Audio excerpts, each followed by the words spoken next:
mudah. Sesungguhnya mudah sekali obatnya. Usahakan selalu gembira, walau sesen pun uang tak punya.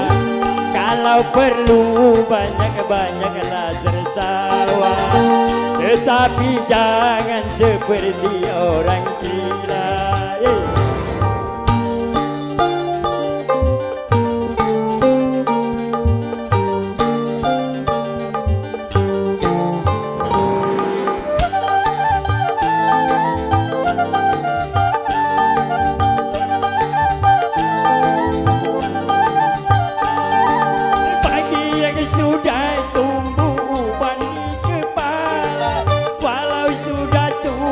Coba berjiwa muda.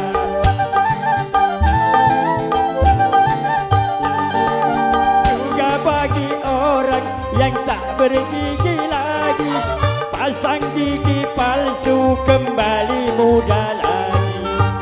Kalau mau mendengar nasihat saya, pasti Anda akan melihat hasilnya. 10 tahun kan lebih muda dari usia Anda semula.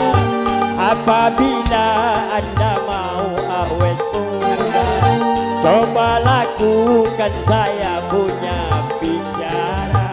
Asik.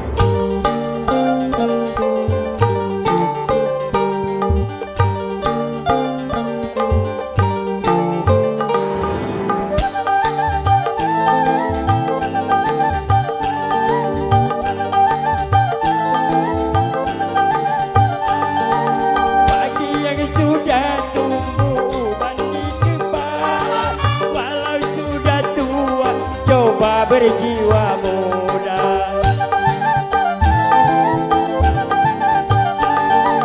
Juga bagi orang yang tak bergigi lagi, pasang gigi palsu kembali muda lagi. Kalau mau mendengar nasihat saya, pasti Anda akan melihat hasilnya. 10 tahun usia Anda semula. Apabila Anda mau awet muda, coba lakukan saya punya bicara.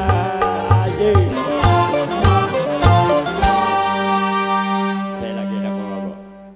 Jangan turun dulu, satu lagu lagi.